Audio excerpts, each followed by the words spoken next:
Guys, and welcome back to the channel. So today we are going to be running the Namek Saga team.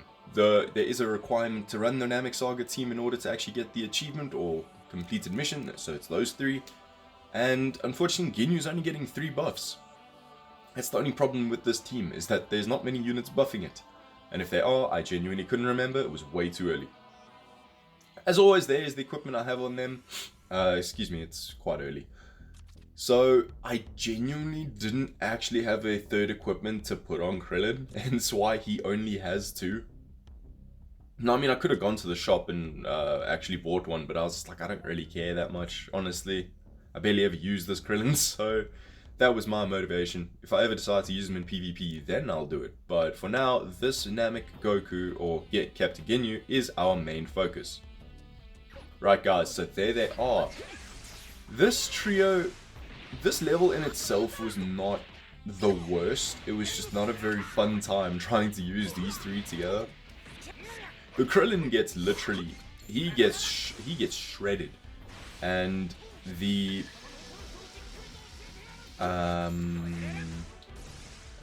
yellow Gohan, he's brilliant. He is a top-notch unit in my opinion.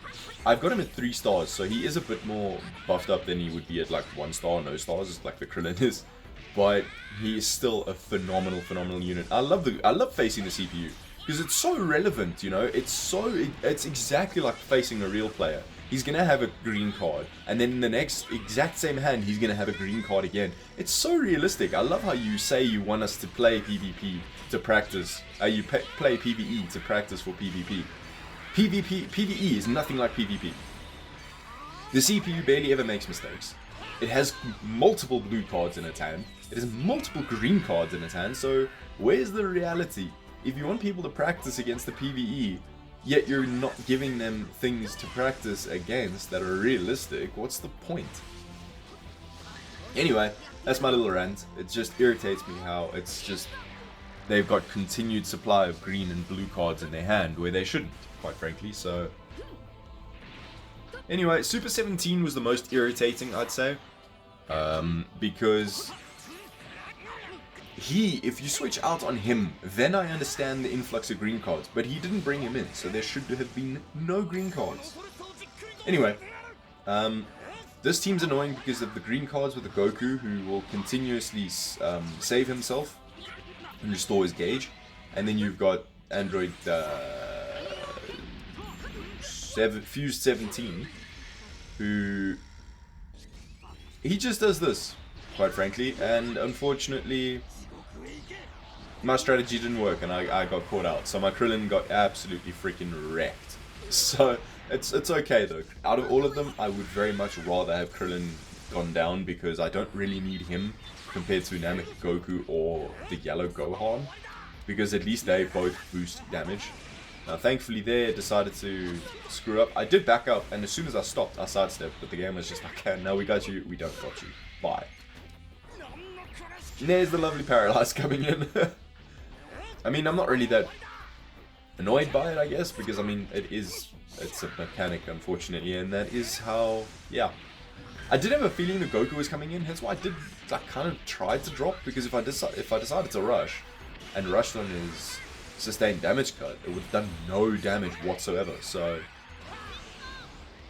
took a little bit of a risk, but it paid off at the end. So it was nearly a little bit too long, but I'm not going to complain that I actually got it on point. I hate when they do that. I hate when they do that so much. And there, I couldn't even wait for my Vanish Gauge to come back because the CPU went straight for a blast card, so I was like, nope. Stop that shit, I'm out. Anyway, yeah, that's it, really. It comes down to luck against the challenge if you're using this team not to get, like, one-shotted with the Krillin. And all in all, the team itself is actually very, very good.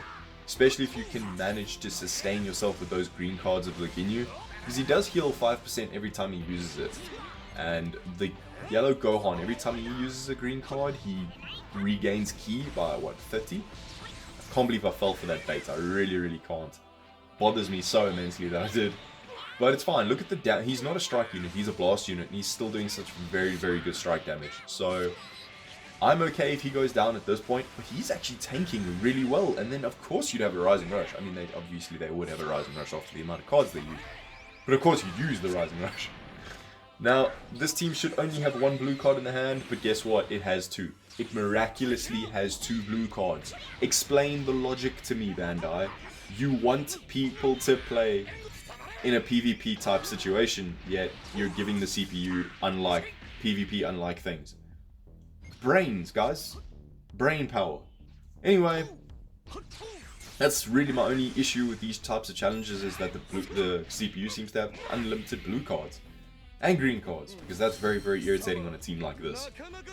But that's basically how you do it, guys. It's not that difficult to challenge, but you do have to get a little bit lucky, as you saw. So, like I said, these challenges always revolve around a bit of luck. So, yeah. You can change your bench up however you want. Yeah, that's just the bench I chose to use. So, guys, good luck with this challenge. Let me know how you go in the comments. If you do need any help, let me know down below and I will assist you as best I can. But for now, guys, I hope you enjoyed the video. If you did, please leave a like and I will see you all in the next one.